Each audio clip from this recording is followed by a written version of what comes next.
ஓம்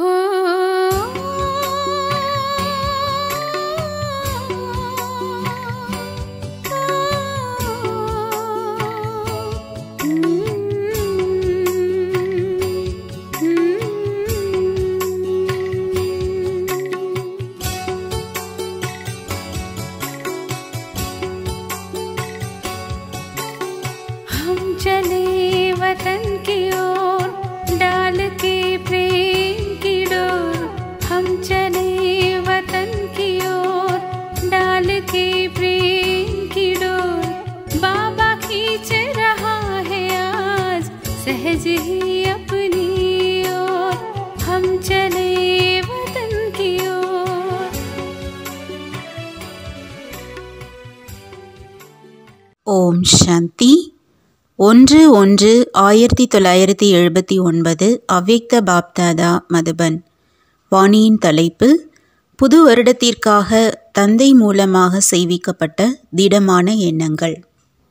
இன்று பாப்தாதா அனைத்து குழந்தைகளின் புதிய ஊக்கங்கள், புதிய திட எண்ணங்கள், புது உலகை அருகில் கொண்டு வருவதற்கான மங்களமான எண்ணங்களை கேட்டு மிகவும் மகிழ்ச்சி அடைந்து கொண்டிருந்தார். ஒவ்வொரு குழந்தையின் மனதில் தன்னை சம்பன்னமாக ஆக்கி உலகிற்கு நன்மை செய்வதற்கான விசேஷமான ஊக்கம் இருக்கின்றது.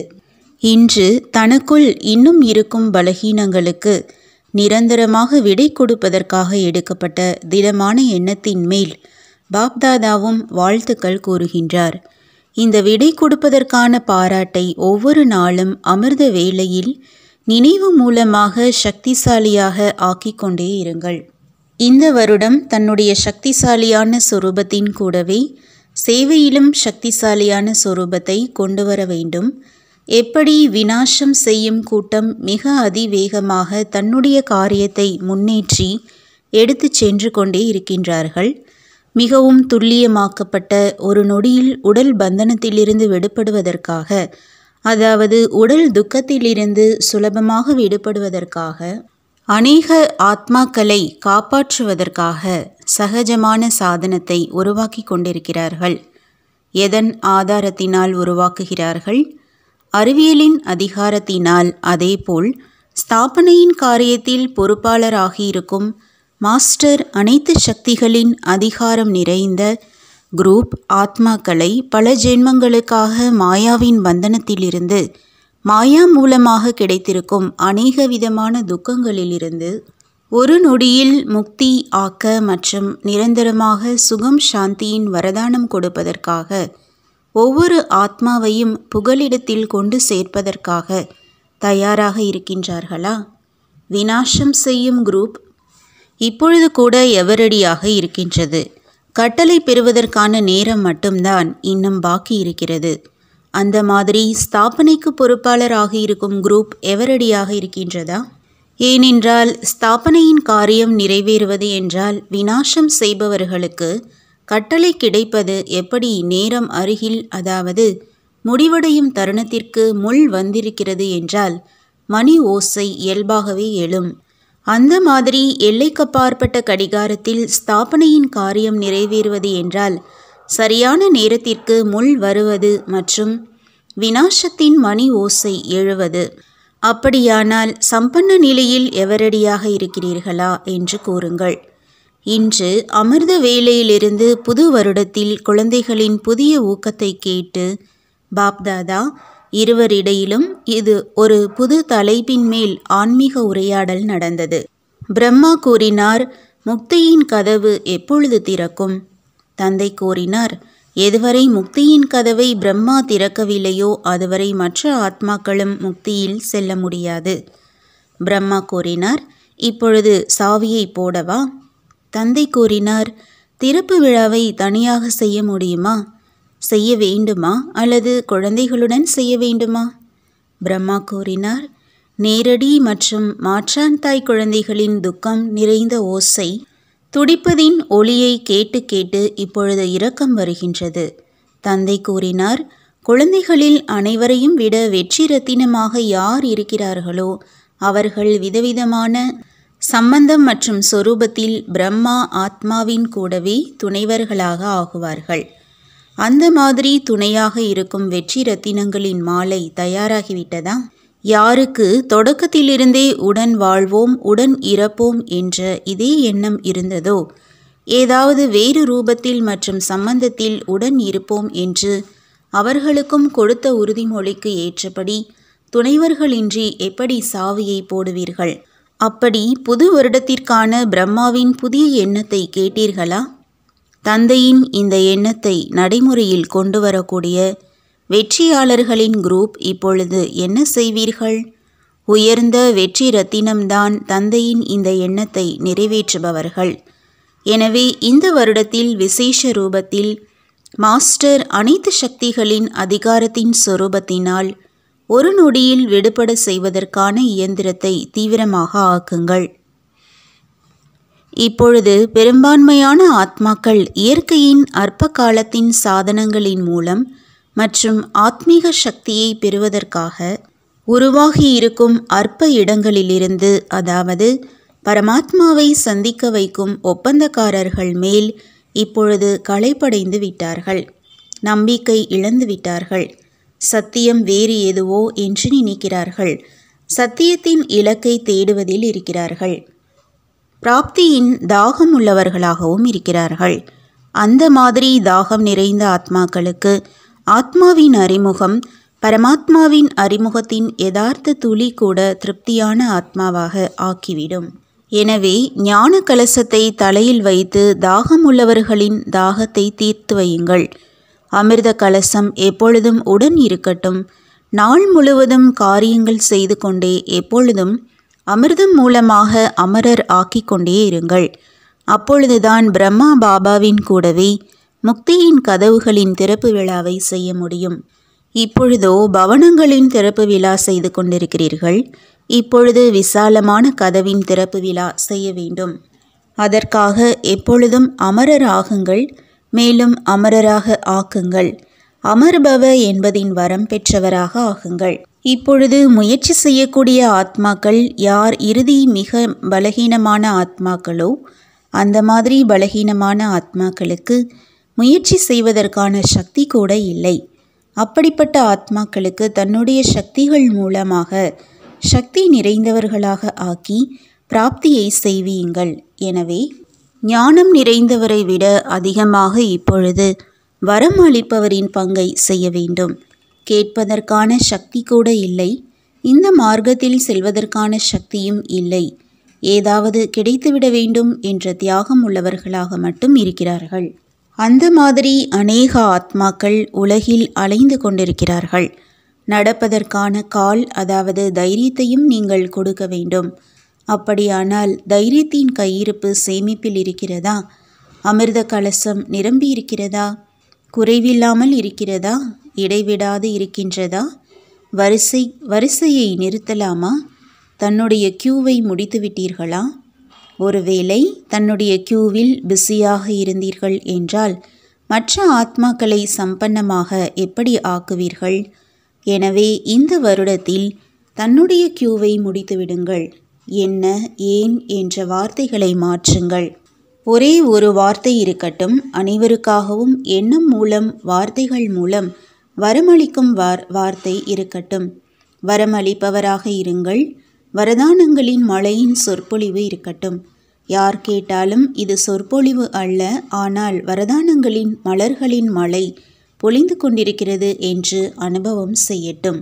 அப்பொழுதுதான் திறப்பு விழா செய்வோம். புது வருடத்தில் இந்த புதுமையைத்தான் செய்ய வேண்டும். நல்லது.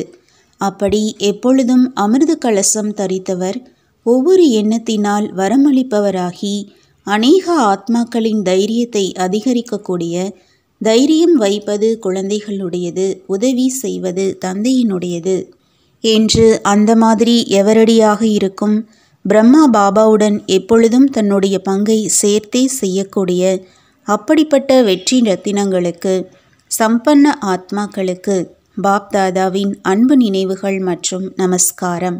தாதிகளுடன் பிரம்மாவிற்கு இந்த எண்ணம் ஏன் எழுந்தது? இதனுடைய ரகசியத்தை புரிந்து கொண்டீர்களா? பிரம்மாவின் எண்ணத்தின் மூலம் படைப்பு படைக்கப்பட்டது. மேலும் பிரம்மாவின் எண்ணத்தின் மூலம்தான் கதவு திறக்கும். இப்பொழுது சங்கராக யார் ஆனார்? இதுவும் ஆழமான இரகசியமாகும். எப்பொழுது பிரம்மாதான் விஷ்ணு என்றால் சங்கர் யார்? இதன் மேலும் உங்களுக்குள் ஆன்மீக உரையாடல் செய்யுங்கள். இப்பொழுதோ வரம் அளிப்பவர்களின் குரூப் யாருடைய கைகளில்? இந்த ஸ்தூல கைகளில் இல்லை, ஆனால் எப்பொழுதும் நினைவில் சக்தி நிறைந்த சொரூபத்தில் வெற்றி கொடி இருக்கட்டும். அப்படிப்பட்ட வெற்றி கொடியை பறக்கவிடும் குரூப்பாக இருக்கட்டும்.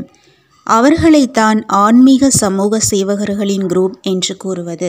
அந்த மாதிரியான குரூப் இப்பொழுது மேடையில் தேவையாக இருக்கிறது. மேடையில் வருபவர்களின் மேல் அனைவரது பார்வையும் இயல்பாகவே செல்லும். இப்பொழுது திரைச்சீலைக்கு உள்ளே இருக்கிறீர்கள். தன்னுடைய முயற்சி செய்யும் காலம் திரைச்சீலையின் பின்புறமாகும். இப்பொழுது இதே திரைச்சீலையிலிருந்து விடுபட்டு சேவையின் மேடையில் வந்தீர்கள் என்றால் உலகின் ஆத்மாக்கள் அந்த மாதிரி கதாநாயக பாத்திரம் ஏற்று செய்பவர்களை பார்த்து பார்வையாலேயே நன்மை அடைந்து விடுவார்கள். அப்படிப்பட்ட திட்டத்தை உருவாக்குங்கள். அந்த மாதிரி குரூப்பின் வாய் மூலம் சத்தியத்தின் அதிகாரம் இயல்பாகவே தந்தையின் பிரத்யக்ஷத்தை செய்யும். இப்பொழுதோ குட்டி குழந்தைகளாய் குண்டுகளை வீசுகிறீர்கள். இப்பொழுது பரமாத்மா குண்டு மூலமாக பூமியை மாற்றம் செய்யுங்கள். இதற்கான சுலபமான வழி எப்பொழுதும் வாயில் மற்றும் எண்ணத்தில் பாப்தாதா பாப்தாதா என்று மாலையை ஜபிப்பது போல் நிரந்தரமாக நினைவு இருக்கட்டும். அனைவரிடமும் பாப்தாதா என்ற ஒரே எண்ணம் மட்டும் இருக்கட்டும். எண்ணம் சொல் செயலில் இடைவிடாது அந்த ஒளி ஒலிக்கட்டும். இதுதான் இடைவிடாது தொடர்ந்து ஜெபிப்பதாகும். எப்பொழுது இந்த இடைவிடாது ஜெபிப்பது ஏற்பட்டு விடுமோ மற்ற அனைத்து விஷயங்களும் தானாகவே முடிவடைந்துவிடும். ஏனென்றால் இதிலேயே பிஸியாக இருப்பீர்கள். ஓய்வே கிடைக்காது என்றால் வீணானவை தானாகவே முடிவடைந்துவிடும். அப்படி இந்த வருடத்தில் என்ன செய்ய வேண்டும் என்று கேட்டீர்களா? இன்றைய எண்ணத்தின் மூலம் நேரத்தை தெரிந்து கொண்டீர்கள். நேரத்தை காட்டும் முள்ளோ பிரம்மாதான் இல்லையா? அப்படி முள் எதுவரை வந்தடைந்திருக்கிறது? சூக்ஷ்ம வதனத்திலிருந்து மேலேயும் செல்லும் இல்லையா? நல்லது. வெளிநாட்டு சகோதர சகோதரிகளுடன் வெளிநாட்டு குழந்தைகளின் தீவிர முயற்சியின் வேகத்தை பார்த்து பாப்தாதாவும் மகிழ்ச்சி அடைகின்றார். வெளிநாட்டு குழந்தைகள் தன்னுடைய உண்மையான தந்தையை, தன்னுடைய உண்மையான தேசத்தை, தன்னுடைய உண்மையான தர்மத்தை மிக நல்ல முறையில் தெரிந்து கொண்டார்கள். எப்படி சென்ற கல்பத்தில் உருவாகிய பூமியில் தந்தையின் அறிமுகம் என்ற விதை மட்டும் போடுவதினால் பலன் சொரூபம் வெளிப்பட்டுவிட்டது. இந்த குரூப்பில் சிலர் பாப்தாதாவின் கழுத்தின் மாலையின் மணிகளாக ஆகும் ரத்தினங்களும் இருக்கிறார்கள் என்று பாப்தாதா தெரிவித்திருக்கின்றார். அந்த மாதிரி மணிகளை தந்தையும் எப்பொழுதும் உலகின் எதிரில் பிரத்யக்ஷம் செய்வதற்காக மற்றும் உலகின் எதிரில் குழந்தைகள் மூலமாக தந்தை பிரத்யக்ஷம் ஆவதற்கான பல காட்சிகளை பார்த்து கொண்டும் இருக்கின்றார். இப்பொழுது பிரத்யக்ஷம் ஆகிக் கொண்டிருக்கிறார்கள். மேலும் இன்னும் வரும் நாட்களிலும் ஆகிவிடுவார்கள் என்று பார்த்து கொண்டிருக்கின்றார். நீங்கள் அனைவரும் உங்களை அந்த மாதிரி விலை மதிக்க முடியாத ரத்தினம் என்று நினைக்கிறீர்களா? யார் அனைவரையும் விட விலை மதிக்க முடியாத ரத்தினமோ அவருடைய நிவாச ஸ்தானம் எங்கே இருக்கின்றது? விலை மதிக்க முடியாத ரத்தினங்களின் ஸ்தானமே இதயத்தின் பெட்டகம்தான். எப்பொழுதும் இதயத்தில் இருப்பவர்கள், அதாவது எப்பொழுதும் தந்தையின் நினைவில் இருக்கும் அனைவரும் தன்னை தீவிரமாக முயற்சி செய்பவர் என்று அனுபவம் செய்கிறார்களா? எந்த வரிசையில் நின்று கொண்டிருக்கிறீர்கள்? ஹை ஜம்ப் செய்பவர்கள்தான் நீங்கள் இல்லையா? டபுள் லைட்டாக இருப்பவர்கள் எப்பொழுதும் ஹை ஜம்ப் செய்வார்கள். ஒருவேளை ஏதாவது விதமான சுமை இருக்கிறது என்றால் ஹை ஜம்ப் செய்ய முடியாது. அனைவரும் காணாமல் போய் கண்டெடுக்கப்பட்டவர்கள். ஏனென்றால் தந்தையின் அறிமுகம் கிடைத்தவுடனேயே சகஜ யோகா மூலமாக தந்தையை சுலபமாகவே தெரிந்து கொண்டீர்கள். கடினத்திற்கான அனுபவம் ஆகவில்லை. கடினத்தை சுலபமாக ஆக்குவதற்கான வழி தந்தையின் எதிரில் அமர்ந்து விட்டீர்கள் என்றால் எப்பொழுதும் தன்மேல் வரதான கை இருப்பதாக அனுபவம் செய்வீர்கள். ஒரு நொடியில் அனைத்து பிரச்சனைகளுக்கும் தீர்வு கிடைத்துவிடும். ஆனால் தந்தையின் எதிரில் யாரால் அமர முடியும்? யார் தந்தையை என்னவாக இருக்கிறார், எப்படி இருக்கிறார், அப்படியே தெய்வீக கண் மூலமாக புத்தி மூலமாக தெரிந்து விட்டாரோ மற்றும் பார்த்து விட்டாரோ அவர்தான். இந்த ஆத்மாக்கள் உலகின் எதிரில் ஒரு உதாரணமாகி அநேக ஆத்மாக்களின் நன்மைக்காக ஒரு நல்ல அடி எடுத்து வைத்திருக்கிறார்கள் என்று தந்தை தெரிந்திருக்கின்றார். உலகம் உங்களை பின்பற்றி நடக்கும். நல்லது. வரதானம்: இடம், நாடி மற்றும் நேரத்தை பார்த்து சத்திய ஞானத்தை வெளிப்படுத்தக்கூடிய ஞானம் நிறைந்தவர் ஆகுங்கள். தந்தையின் இந்த புதிய ஞானம் சத்திய ஞானமாகும். இந்த புதிய ஞானத்தின் மூலமாகத்தான் புதிய உலகம் ஸ்தாபனையாகின்றது. இந்த அதிகாரம் மற்றும் போதை சொரூபத்தில் வெளிப்பட்டு கொண்டிருக்கட்டும். ஆனால் யாராவது வந்தவுடனேயே புதிய ஞானத்தின் புதிய விஷயங்களை கூறி குழப்பமடைய செய்துவிடுங்கள் என்று அர்த்தமில்லை. இடம், நாடி மற்றும் நேரம் அனைத்தையும் பார்த்து ஞானம் கொடுப்பது என்பதுதான் ஞானம் நிறைந்த நிலையின் அடையாளமாகும். ஆத்மாவின் விருப்பத்தை பாருங்கள். நாடி பிடித்து பாருங்கள். நிலத்தை தயார் செய்யுங்கள். ஆனால் உள்மனதில் சத்தியத்தின் பயமற்ற நிலையின் சக்தி அவசியம் இருக்க வேண்டும். அப்பொழுதுதான் சத்திய ஞானத்தை வெளிப்படுத்த முடியும். ஸ்லோகன்: என்னுடையது என்று கூறுவது என்றால் சிறிய விஷயத்தை பெரியதாக ஆக்குவது. உன்னுடையது என்று கூறுவது என்றால் மலை போன்ற விஷயத்தையும் பஞ்சாக ஆக்கிவிடுவது. ஓம் சாந்தி. तुम बच्चों को तो सर्विस करनी है, जो बाबा कहते हैं सबको ये बताओ कि देखो तुम्हारा एम एंड ऑब्जेक्ट ये है, एक गीता है बगैर, ये राजयोग है ना बच्चे। कैसे है राजयोग? बिल्कुल सहज है कि बाप को याद करो तो ये वैसा मिलेगा तुमको। ओम शांति।